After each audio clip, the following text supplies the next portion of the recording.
ભાવનગરના અકવાડ વિસ્તારમાં બબાલ થઈ છે। અદાવતના સમાધાન માટે એકઠા થયેલા લોકો વચ્ચે બબાલ થઈ। અકવાડ વિસ્તારમાં બે જૂથો વચ્ચે થયો પથ્થરમારો।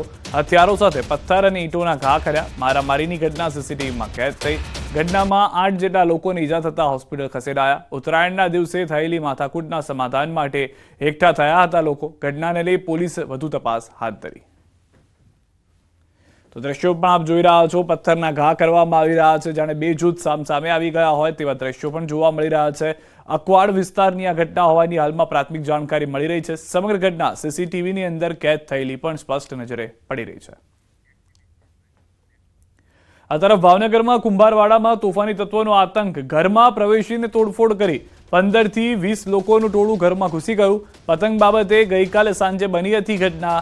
બનાવનું કારણ એવું છે કે આગાશી પર પતંગ ચગાવી રહ્યા હતા તે સમયે પતંગ કપાઈ જતા સામે પક્ષે બેભત્સ શબ્દ બોલતા મામલો ઉગ્ર બન્યો હતો। આ ઘટના બાદ અરજણભાઈ રાઠોડના ઘરમાં અમુક માથાભારે ઇસમો ધોકા અને પાઇપ સાથે ઘરમાં ઘૂસીને ઘરનો સામાન, ટીવી, કબાટ સહિતની ચીજવસ્તુની તોડફોડ કરી હતી।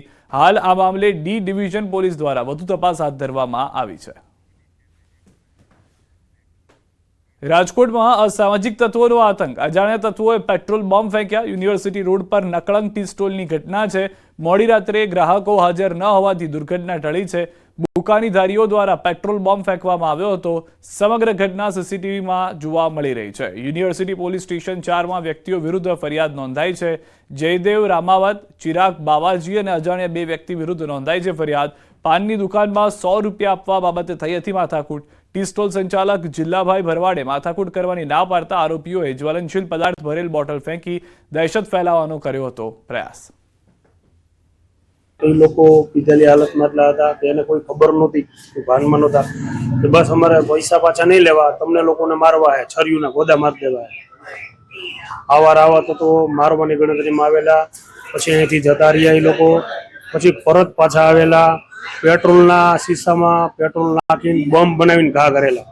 જે વિડીયો આવેલા ઓલરેડી તમે જોયેલા હશે કે જે ત્યાં કોઈ હાજર કોઈ માણા નહોતું તો કરી માણાને બહુ ઈજા થાય એવું હતું। આરોપી દ્વારા 3 બીજા મિત્રો સાથે મળીને એક બોટલમાં જ્વલનશીલ પ્રવાહી લઈને આરોપીની ફરિયાદીની હોટલને સળગાવવાનો પ્રયત્ન કરેલ। હાલાકી આમાં કોઈને ઈજા અથવા કોઈ પણ પ્રકારનું નુકસાન ન થયેલ। આરોપી જ્યારે પકડવામાં આવશે તો આરોપીની ગહેન પૂછપરછ કરવામાં આવશે કે પેટ્રોલ ક્યાંથી લાવવામાં આવ્યા હતા અને જે એમને બોટલમાં કોઈએ પેટ્રોલ પંપ દ્વારા વેચાણ કરવામાં આવ્યો હશે તો એના વિરુદ્ધ પણ કાર્યવાહી કરવામાં આવશે। રાજકોટ શહેરમાં અસામાજિક તત્વો બન્યા છે બેફામ। રાજકોટમાં વધુ એક મારામારીનો બનાવ સીસીટીવીમાં કેદ થયો છે। શહેરના 80 ફૂટ રોડ પર થઈ હતી મારામારી। સત્યમ પાર્ક સોસાયટીમાં નીલકંઠ પાનમાં બન્યો છે બનાવ। ઘટનાના સીસીટીવી ફૂટેજ આવ્યા છે સામે।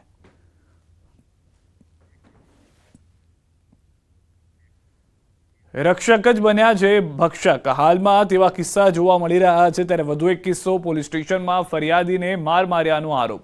આણંદની ગામડી પોલીસ ચોકીની ઘટના। ફરજ પરના પોલીસ કર્મીઓએ માર માર્યાનો આરોપ। ત્યારે ભોગ બનનાર કહી રહ્યા છે કે મારા ભાઈને અજાણ્યા વાહન ચાલકે અડફેટે લેતા હું તેને સાથે લઈ પોલીસ સ્ટેશનમાં ફરિયાદ કરવા ગયો ત્યારે ઉલટાનો મને અંદર બોલાવી માર માર્યો।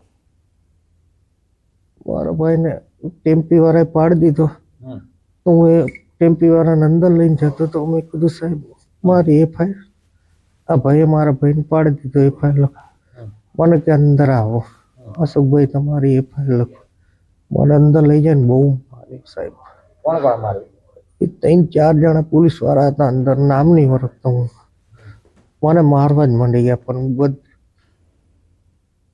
હું પડી ગયો એકદમ બહાર આવીને। બધા મને ઉઠાઈને લઈ ગયા ફર્યાવાળા બહાર। એએમસી ઇજનેર વિભાગના કર્મીઓનો હોબાળો। પડતર પ્રશ્નો સાથે એએમસી કચેરી બહાર દેખાવ। આગામી સમયમાં માસ સીએલ પર જવાની પણ ચીમકી।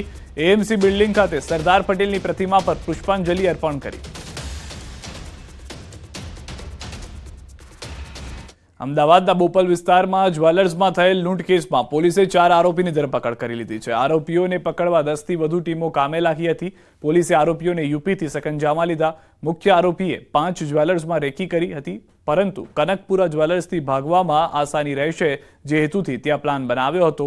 લૂંટ કરતા પહેલા તેઓ યુપીથી હથિયાર લઈ આવ્યા હતા। પોલીસે બાઇક નંબરના આધારે ઝીણવટભરી તપાસ કરતા આરોપીઓ સુધી પહોંચવામાં સફળતા મળી। તપાસમાં સામે આવ્યું છે કે જાવેદ અને બિરેન્દ્ર અગાઉ પણ ગુનાઓને અંજામ આપી ચૂક્યા છે અને જાવેદ ઉપર યુપી પોલીસ ફાયરિંગ પણ કરી ચૂકી છે। એ લૂંટમાં જે 4 મુખ્ય આરોપી છે, 4ના 4 આરોપી અત્યારે અટક કરવામાં આવ્યા છે. એ 4 આરોપી જે ચારો આરોપી યુપીના છે, એમાંથી 2 આરોપી ફરુખાબાદના છે, એક આરોપી અલીગઢનો છે અને એક આરોપી બુલંદશહેર પાસે એક ગુલાવઠી કરીને જગ્યા છે ત્યાંના છે. અમદાવાદના પેલેડિયમ મોલ પાસે બવાલનો મામલો, 6 આરોપીઓને કોર્ટમાં રજૂ કરાયા. વસ્ત્રાપુર પોલીસે પકડેલા 6 આરોપીઓને કોર્ટમાં રજૂ કરાયા. કોર્ટે પોલીસની રિમાન્ડ અરજી રદ કરી. વસ્ત્રાપુર પોલીસે આરોપીની વધુ પૂછપરછ માટે 7 દિવસના રિમાન્ડ માંગ્યા. જેમાં પોલીસના મુદ્દા એવા હતા કે કેસમાં વપરાયેલ સ્કોર્પિયો ગાડી રિકવર કરવાના બાકી છે અને સાથેના આરોપીઓને ધરપકડ કરવાના બાકી છે. સામે બચાવ પક્ષનો કેસ એવો હતો કે આરોપીઓને 72 કલાકથી કસ્ટડીમાં રાખ્યા છે અને આરોપી પ્રિન્સને ઢોર માર મારેલ છે, જેથી નામદાર કોર્ટે આરોપીઓની અરજી સ્વીકારતા પોલીસે રિમાન્ડ અરજી રિજેક્ટ કરેલ છે. અમદાવાદમાં ડિજિટલ અરેસ્ટ મામલે સોલા પોલીસને સફળતા મળી. સોલા પોલીસે જૂનાગઢથી 4 આરોપીની અટકાયત કરી. ડિજિટલ અરેસ્ટ કેસમાં મુખ્ય સૂત્રધાર પ્રિન્સ પટેલ અને જયમીન ગિરી ગોસ્વામીની ધરપકડ કરી છે. મુંબઈ ક્રાઇમ બ્રાન્ચના અધિકારીના નામે એરેસ્ટ